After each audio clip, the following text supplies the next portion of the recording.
नमस्कार दोस्तों, ITI second electrician trade के लिए जो एमसीक्यू सीरीज चला रहे हैं, उसमें आज का वीडियो नंबर 14 है। तो आइए इस 14 वीडियो के पहले क्वेश्चन की तरफ। क्या है पहला क्वेश्चन? देखिए, जो पहला क्वेश्चन है कि प्रतिरोध के संबंध में एकल चरण इंडक्शन मोटर के रनिंग वाइंडिंग और स्टार्टिंग वाइंडिंग के बीच क्या संबंध है? देखिए, जो सिंगल फेज इंडक्शन मोटर होता है ना, उसमें दो वाइंडिंग होती है। एक स्टार्टिंग वाइंडिंग जो केवल स्टार्ट करना इसका काम होता है, स्टार्टिंग वाइंडिंग, जिसको एक्सिलरी वाइंडिंग भी कहते हैं। और एक होता है रनिंग वाइंडिंग, जो हमेशा रन कराता है। तो स्टार्टिंग वाइंडिंग जो होता है, स्टार्टिंग वाइंडिंग जिसका स्टार्ट कराना सिर्फ काम होता है, तो स्टार्टिंग वाइंडिंग बहुत ज्यादा टर्न का होता है।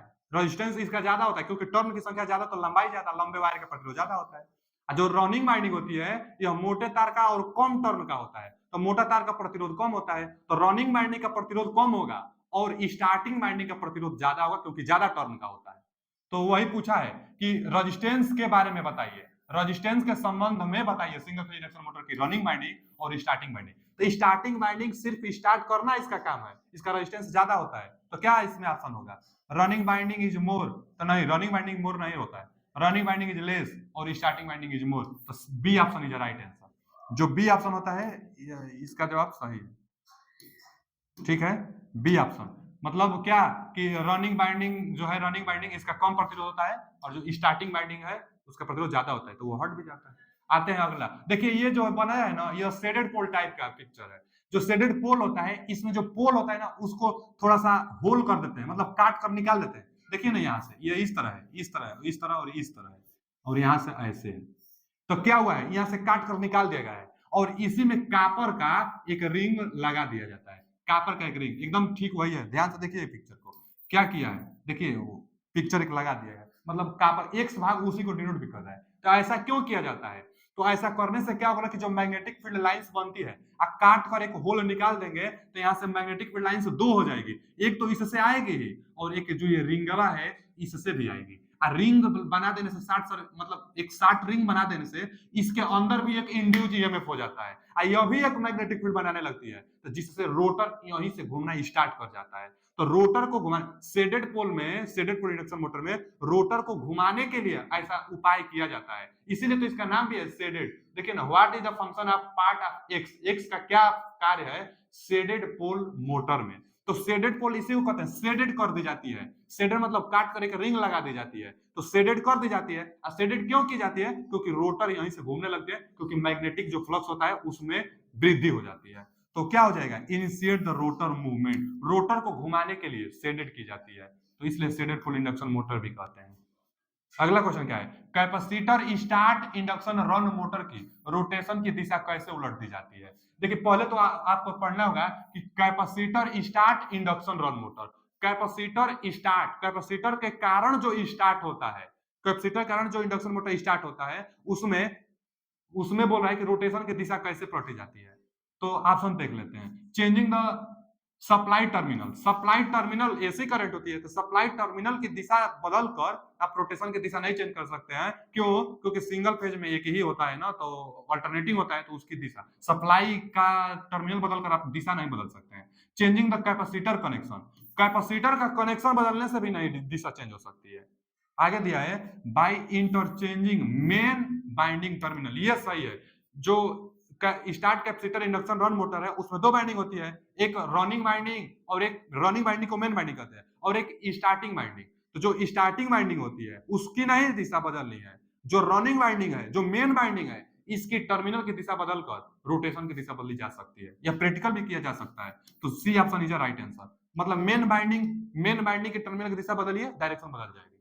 अगला क्वेश्चन क्या है कि किस सिंगल फेज मोटर में टेप फील्ड स्पीड कंट्रोल की जाती है? तो यूनिवर्सल मोटर। देखिए यहाँ पे टेप फील्ड क्या होता है, जो फील्ड होता है ना, उसको अलग अलग भागों में ब्रेक करके, देखिए यहाँ से ये सप्लाई जा रही है और यहाँ स्विच है, तो कभी यहाँ है, माने पूरा फील्ड दम अटैच है, कभी यह यहाँ है, तो इतना फील्ड यूज में नहीं होगा।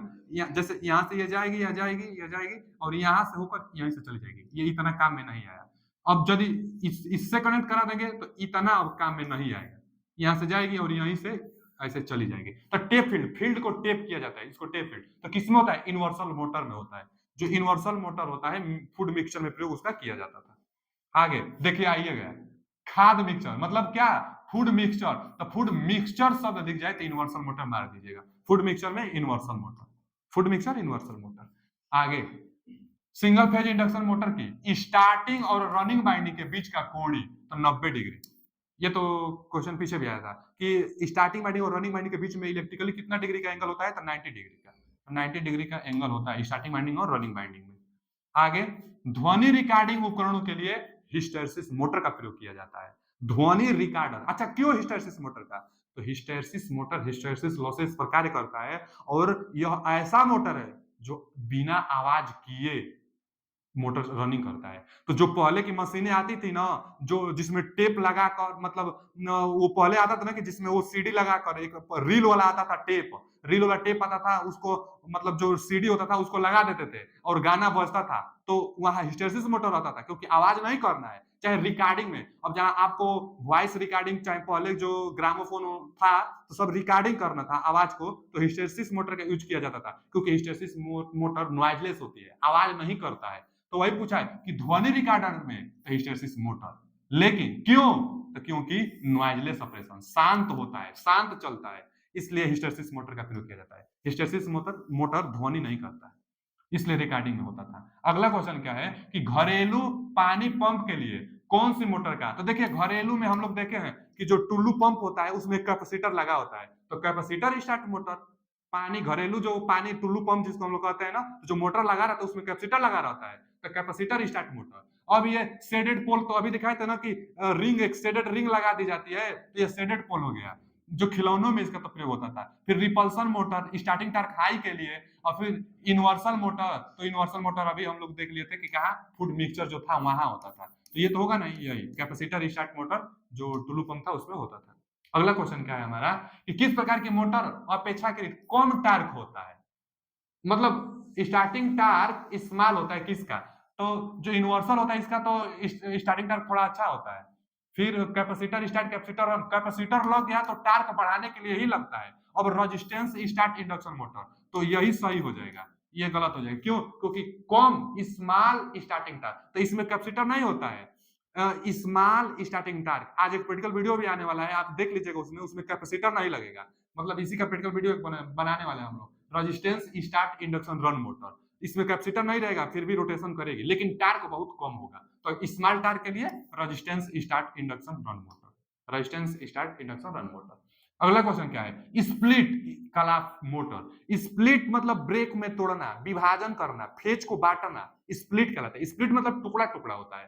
तो क्या दिया है कि what is the function of centrifugal switch in the split phase motor? Split phase motor में सेंट्रीफ्यूगल स्विच क्या है? हम बताए पीछे भी थे कि सेंट्रीफ्यूगल जो स्विच होता है सेंट्रीफ्यूगल फोर्स पर काम करता है। जब स्पीड 70 से 80% पर पहुंच जाती है तो सेंट्रीफ्यूगल फोर्स लगता है और सेंट्रल जो सेंट्रीफ्यूगल स्विच है ओपन हो जाती है, तो जो स्टार्टिंग वाइंडिंग होती है अलग हो जाती थी। तो क्या दिया है कि प्रोटेक्ट फ्रॉम ओवर करंट, तो ओवर करंट से नहीं बचाता है। Maintain constant speed, constant speed को मेंटेन नहीं करता है। फिर प्रोटेक्ट फ्रॉम ओवर, क्या दिया? Protect the motor overloading, overloading से भी नहीं बचाता है। दिया क्या है? Make and break the starting binding from supply, यही सही है। सेंट्रीफ्यूगल फोर्स के कारण जो स्टार्टिंग बाइंडिंग होती है उसको अलग कर देता है, ब्रेक कर देता है। तो break the starting binding, centrifugal switch का कार्य स्टार्टिंग बाइंडिंग को अलग कर देता है। अब कब अलग करता है? तो जब मोटर की स्पीड 70 से 80% चल जाती है ना, तब अलग हो जाता है। स्टार्टिंग बाइंडिंग का काम सिर्फ स्टार्ट कराना है, उसके बाद अलग हो जाता है। अलग कैसे होगा? तो सेंट्रीफ्यूगल स्विच से अलग होगा। अगला क्वेश्चन क्या है कि how to produce starting torque? ओहो, स्टार्टिंग टार्क कैसे उत्पन्न होता है? और शेडेड पोल फैन मोटर में अभी आया था पीछे, जो शेडेड पोल मोटर होता है उसमें एक कापर का शेडेड रिंग लगा दी जाती है। जो पोल होता है ना, पोल को थोड़ा किनारे से कट करके और उसी में एक कापर का रिंग लगा दी जाती है और मैग्नेटिक फ्लक्स में स्प्लिट हो जाता है, परिवर्तन हो जाता है, जिसके कारण वो क्या करता है कि रोटेट वहां से करने लगती है, वहां से रोटेट करने लगती है। तो भाई यूजिंग रिंग ऑफ पोल, ठीक है। टार्क कैसे बनाता है? शेडेड पोल टार्क कैसे बनाता है? तो शेडेड पोल टार्क कैसे बनाता है? तो shaded pole torque using ring on a pole, एक पोल में एक कापर का रिंग लगा देते हैं तो टार्क शेडेड पोल मोटर बनाता है। अगला क्वेश्चन क्या है? पंखा मोटर सर्किट में अस्थायी संधारित्र का उपयोग करने का कारण क्या है? What is the reason of use permanent capacitor in fan motor circuit. जो हमारे पास जो फैन होता है, जो सीलिंग फैन होता है, सीलिंग फैन में क्या लगा रहता है? Permanent capacitor. सीलिंग जो फैन होता है परमानेंट कैपेसिटर, क्या दिया है ना कि permanent capacitor fan motor circuit. तो जो हमारे पास सीलिंग फैन होता है ना, उसमें परमानेंट कैपेसिटर लगा है। क्यों लगा रहता है? स्पीड को रेगुलेशन करने के लिए, लो पावर कंजप्शन करने के लिए, और splitting the phase for torque. तो टार्क को स्प्लिट, टार्क को ब्रेक, कम बेसी टार्क करेगा, इसलिए पंखा रोटेट करने लगती है। जो पंखा होता है ना, उसमें कैपेसिटर हटा दीजिए, पंखा रोटेट नहीं करेगा। क्यों? क्योंकि टार्क किसी एक दिशा में नहीं दे पा रहा है, और टार्क को एक दिशा में देने के लिए कैपेसिटर लगा देंगे। तो जैसे स्टार्टिंग वाइंडिंग में लगाई जाती है, तो स्टार्टिंग वाइंडिंग में कैपेसिटर लगा देने से मैग्नेटिक फील्ड बढ़ा देता है, तो टार्क रोटेट करा देता है, मतलब घूमने लगता है। तो फेज को स्प्लिट मतलब फेज थोड़ा कम बेसी करने में, ब्रेक करने में। तो फेज को splitting of phase for torque, torque के लिए फेज को कम बेसी करने में कैपेसिटर, सीलिंग फैन में कैपेसिटर का प्रयोग किया जाता है। तो C option is the right answer. अगला क्या दिया है? Which motor is having half coil binding. Half coil binding तो सीलिंग फैन में होता है। C option. सीलिंग फैन में कैसे हाफ बाइंडिंग? तो देखिए, जो बाहर बाहर बाइंडिंग होती है, जो बाहर बाहर बाइंडिंग होती है, हम पिक्चर लिए हैं, आगे देखिए, हम आपको पिक्चर दिखा देते हैं। जैसे यहां देखिए, जो ये है ना, ये पिक्चर क्या है कि जो बाहर बाहर बाइंडिंग है, इसको हम लोग कहते हैं स्टार्टिंग बाइंडिंग। जो बाहर बाहर बाइंडिंग स्टार्टिंग बाइंडिंग, इसको जो अंदर वाला है, जो अंदर वाला है, यह है रनिंग बाइंडिंग। जो अंदर वाला है, ये वाला बाइंडिंग है रनिंग बाइंडिंग, अंदर वाला रनिंग बाइंडिंग, और स्टार्टिंग बाइंडिंग बाहर वाला। जो बाहर वाला होता है स्टार्टिंग बाइंडिंग, बाहर वाला स्टार्टिंग बाइंडिंग। तो क्या होता है ना कि आप ध्यान से देखिएगा, यहाँ पर देखिए, जो एक बाइंडिंग है, इसका भी कॉइल और इसका भी कॉइल आकर यहाँ पर अटैच हुआ है सीलिंग फैन में। तो जो सीलिंग फैन था हमारा, जो पिछला क्वेश्चन था, जो पिछला क्वेश्चन था, इसमें सीलिंग फैन क्या हुआ? आधी कुंडल बाइंडिंग होती है, तो सीलिंग फैन में एक स्लॉट में आधी आधी दो बाइंडिंग होती है, तो सीलिंग फैन में होता है। सीलिंग फैन में आधी आधी बाइंडिंग होती है। अगला जो क्वेश्चन है हमारा, अगला क्वेश्चन क्या है? रनिंग बाइंडिंग कोर निचले भाग में क्यों रखी जाती है? वही फिर आ गया कि जो रनिंग बाइंडिंग होती है, देखिए ना, रनिंग बाइंडिंग कौन सा है? नीचे। तो यही पूछ रहा है कि रनिंग बाइंडिंग नीचे क्यों रखी जाती है। तो आप पहले रनिंग बाइंडिंग के बारे में जानिए। जो रनिंग बाइंडिंग होती है, रनिंग बाइंडिंग, यह ज्यादा टर्न होता है। रनिंग बाइंडिंग, रनिंग बाइंडिंग ज्यादा टर्न का होता है। और जो अच्छा, रनिंग बाइंडिंग कम टर्न का होता है, स्टार्टिंग बाइंडिंग ज्यादा टर्न का होता है। और जो रनिंग बाइंडिंग होती है, कम टर्न का होता है और मोटा वायर का होता है। जो जो एल फॉर्मूला होता है ना, म्यू नॉट एन स्क्वायर ए बटा में एल। तो आप देखिए, एरिया मोटा वायर होता है, जो अंदर अंदर होता है, उस वह वायर मोटा होता है। वायर मोटा होगा, एरिया ज्यादा, तो इंडक्टेंस ज्यादा। इंडक्टेंस ज्यादा किसका होगा? जो रनिंग बाइंडिंग होगी। अब वही पूछा कि रनिंग बाइंडिंग अंदर क्यों होती है? तो क्योंकि इंडक्टेंस ज्यादा होता है, to get high inductance. D option. अंदर रनिंग बाइंडिंग अंदर क्यों होती है? ये अंदर अंदर जो है ना, रनिंग बाइंडिंग है। रनिंग बाइंडिंग अंदर क्यों होती है? क्योंकि इंडक्टेंस ज्यादा। कैसे? क्योंकि रनिंग बाइंडिंग का एरिया ज्यादा होता है। रनिंग बाइंडिंग का एरिया ज्यादा, टर्न कम होता है, तो रनिंग बाइंडिंग का एरिया ज्यादा। एरिया ज्यादा तो इंडक्टेंस हाई, एरिया ज्यादा तो इंडक्टेंस हाई, तो रनिंग बाइंडिंग का इंडक्टेंस हाई, इसलिए अंदर लगाई जाती है, जिससे टार्क बनेगा, रोटेट करेगा। अगला क्वेश्चन क्या है?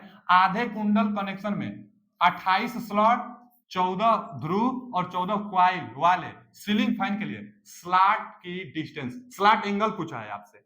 स्लॉट एंगल, स्लॉट एंगल को क्या कहते हैं? अल्फा। और अल्फा बराबर फॉर्मूला क्या होता है? तो अल्फा, स्लॉट एंगल को पीछे क्वेश्चन हम लगाए थे, स्लॉट एंगल हम लोग को लगाना है, और स्लॉट एंगल का फॉर्मूला क्या होता है कि इलेक्ट्रिकल डिग्री बटा में स्लॉटों की संख्या। इलेक्ट्रिकल डिग्री कैसे निकालते हैं? तो 180 गुणे पोलो की संख्या। पोल कितना है? 14 है। टोटल स्लॉट कितना है? 28। फॉर्मूला हम लिख देते हैं यहाँ पर, क्या हुआ? इलेक्ट्रिकल डिग्री, यानी 180 गुणे पोलो की संख्या बटा में स्लॉट, SILOT स्लॉट्स, ये फॉर्मूला है। 180 गुणे पोल बटा में स्लॉट, तो फॉर्मूला रख दे, 180 गुणे 14 पोल हो गया, अब बटा में स्लॉट हो गया। तो देखिए, ये कटा देंगे, ये 7 दूना 14 और 7 चौके 28, और फिर ये 2 दूना 4, ये 2 से 80 यानी 90। तो 90 आंसर है। एकदम इजी क्वेश्चन है। स्लॉट एंगल कितना है? 90 डिग्री। इस क्वेश्चन के लिए स्लॉट डिग्री 90 डिग्री। आगे, आच्छादित मतलब शेडेड, शेडेड पोल मोटर का अनुप्रयोग क्या है? तो हेयर ड्रायर में जो शेडेड पोल होता है ना, खिलौनों में प्रयोग किया जाता है, बहुत ज्यादा टार्क इसका नहीं होता है। तो जो शेडेड पोल होता है, छोटे छोटे खिलौना सब आता है ना, उसमें प्रयोग होता है। तो जो हेयर ड्रायर होता है ना, यह छोटा ही है, बहुत ज्यादा टार्क की आवश्यकता भी नहीं होती है। तो जो हेयर ड्रायर मतलब जो बाल को सुखाने के लिए औरतें यूज करती है, तो हेयर ड्रायर में शेडेड पोल मोटर का प्रयोग किया जाता है। छोटा खिलौना उलाना में सब में शेडेड पोल मोटर का। अगला क्वेश्चन क्या है, हार्ड डिस्क ड्राइव, जैसे आप कंप्यूटर जो होता है और उसमें डीवीडी चाहे सीडी जो भी हो लगाने के लिए हम लोग बाहर जो हार्ड डिस्क ड्राइव बाहर निकलता है तो एक फिक्स एंगल पर वो सेट रहता है कि उतना ही बाहर निकले, उससे ज्यादा निकलेगा तो वो गिर जाएगा। तो जो लैपटॉप में हम लोग डीवीडी लगाने के लिए जो हार्ड डिस्क ड्राइव जो ओपन बाहर जो निकलता है तो एक निश्चित एंगल पर निकल कर रुक जाता है, एक निश्चित एंगल पर निकल कर रुक जाएगा और उसके बाद डीवीडी हम लोग लगाएंगे फिर अंदर एक निश्चित एंगल पर जाएगा। ये नहीं कि पूरा एकदम अंदर चला जाएगा या पूरा एकदम बाहर आ जाएगा, एक फिक्स एंगल पर फिट होता है और जहां जहां एक फिक्स एंगल पर फिक्स किया जाता है तो वह फिक्स करने के लिए जो होता है हमारे पास स्टेपर मोटर होता है, स्टेपर मोटर। रिपल्सन मोटर तो होगा नहीं, स्टार्टिंग टॉर्क इसका हाई होता है, हिस्टेरिसिस मोटर तो नॉइजलेस होता है और रिलक्टेंस मोटर होगा नहीं, तो स्टेपर मोटर होगा। A option is right answer, stepper motor. तो स्टेपर मोटर क्या होता है, जहां पर फिक्स एंगल के लिए जो काम किया जाता है तो स्टेपर मोटर होता है। आते हैं अगले क्वेश्चन की तरफ। जो अगला क्वेश्चन है हमारा कि what is the function of centrifugal switch used in capacitor start capacitor run induction motor. ध्यान से देखिए, capacitor start capacitor run induction motor है, capacitor start capacitor run induction motor.